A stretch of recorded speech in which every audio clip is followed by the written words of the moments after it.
Hey guys, welcome to the Liberal Hive Mind, a channel solely focused on exposing the abundant hypocrisy of the left. Okay, so today we got some really interesting news, I have to say. You know, it's been a while since we made a video like this. We've got some huge flips. Man, it's been a while since I said that, but like I've been telling you guys, it really feels like the trajectory of this election is following a similar path to what we saw with Joe Biden and Donald Trump in that matchup. Look, it's just the data. Take what you will, I guess, but it's clear that there's a trend here, and that trend is moving in one direction, and that's in the favor of Donald Trump, and it's getting to a point where some of these polls are suggesting that the polling outlook at large might be deeply wrong, and that's creating the opportunity for some serious flips here. Let me show you guys exactly what I mean by that. We got some stuff to get into, so let's roll the tape. Alright folks, so first off, I want to start off with a Senate flip. We've been covering all the polls and all the talks about Kari Lake. The general consensus has been that Kari Lake is not going to stand a chance in Arizona. There's been a lot of talk about her being unelectable, too extreme. She still refuses to back down on her stances relating to 2020, and the Arizona electorate doesn't want anything to do with it. I'm sure you've heard all the talk, all the analysis in regards to the Senate race. It's been poll after poll after poll showing her opponent Ruben Gallego supposedly leading with massive margins. At one point, I think a majority of polls were showing Kari Lake trailing by over 10 percentage points. But now,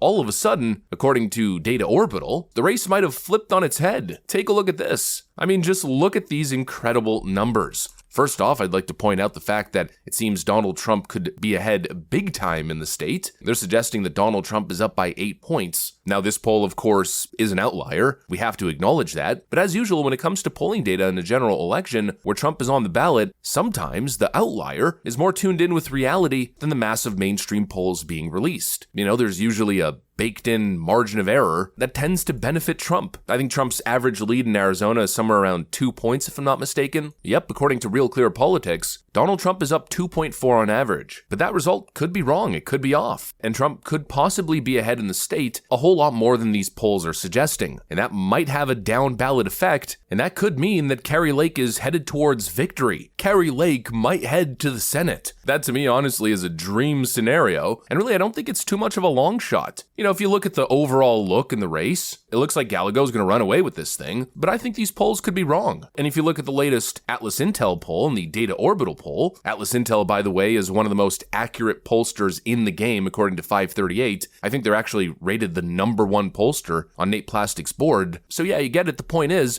we got two incredibly accurate pollsters showing this race in a dead tie. And of course, still with undecided voters. In the Data Orbital poll, 10% is undecided. In the Atlas Intel poll, 4% is undecided. If undecided voters lean Republican in this election, Kari Lake could run away with this thing by a couple percentage points. It's possible. It might even be likely, especially if you're paying attention to the early voting data. Republicans are outpacing Democrats big time in Arizona in early mail-in ballots and early voting. And so if I'm analyzing the polling data, I'd have to say that the Atlas Intel data and the Data Orbital data seems to be more in line with what we're actually seeing in terms of current results than what the average is suggesting or what these left-wing push polls are saying is going to happen. But anyways, that's what we got for Arizona so far. We got some other things to get into. Basically, TLDR, Donald Trump seems to be pushing his lead further and further in Arizona, and Kari Lake might actually take this thing, to the surprise I'd say to most people. And now to the next possible flip. This might be the biggest news of all that nobody's talking about. We got to go to the state of New Hampshire, because Real Clear Politics just moved New Hampshire from lean Democrat to a toss-up state. Take a look, folks. The color code tells you all that you need to know. If a state is colored gray, it's officially a toss-up. And right over here, you can see New Hampshire is officially a toss-up according to their average. Now, it might be a little bit of a stretch. I don't think the polling data is there just yet. But what do I know? I think Real Clear Politics is a little bit better at this than I am. And they seem to be totally comfortable marking the state as a toss-up state. You know, maybe it has something to do, again, with the error in polling from previous elections. And the most recent Rasmussen poll that shows the state within 1 point, it's too close of a race. It's become too hard to predict these days. And so boom, it goes into the toss-up column. This is some pretty crazy stuff, folks. The reality here is that any slim margin for the Democrats is no longer safe. It's no longer lean Democrat or safe Democrat, likely Democrat. It's now a toss-up. I mean, they got Minnesota as a toss-up as well. If the Democrats don't seriously show up on election day, they might not only lose, they might lose so bad that they start losing ground in historically Democrat states. And it's not hopium, it's not copium, it's a real reality. It's a possibility. instability here. Democrats just aren't building up the early vote firewall that they need. In other words, they have to show up big time on election day, which isn't something that they've done in the past few elections. Meanwhile, only a small percentage of Republicans have voted in early voting and mail-in ballots, and they are expected to show up in droves, highly enthused to vote on election day. The blue wall might fall. And we've got a lot of indication that this might be the case. This is the last flip that we got to talk about. It's not a state flipping, but it is in a way a historic flip. We've got the Maine student mock election. It's a tradition going back decades where Maine students engage in a mock election. And back in 2008, Maine students voted for Obama at 62%, McCain for 34%. In 2012, 61%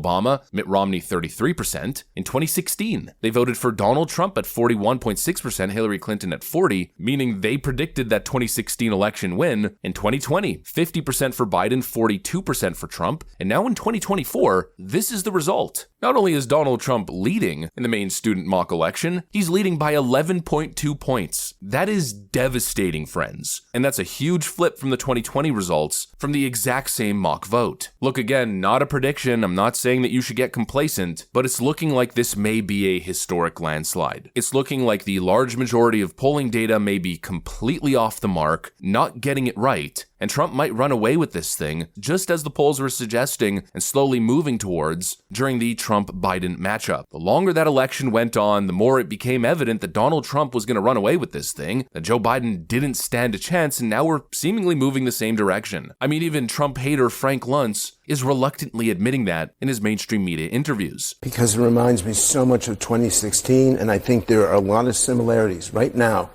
between this campaign and that campaign. The divisions in the country were significant back then. People didn't think Trump had a chance back then. He's been gaining and gaining. The momentum, I don't know who's going to win. I can't call it, and nobody should, because statistically and polling and focus groups, it is way too close to call. However, the momentum is clearly, in what I see and what I hear, is in his favor. And so every word, every phrase, every misstep, every gaffe matters as those last remaining persuadables make their decision.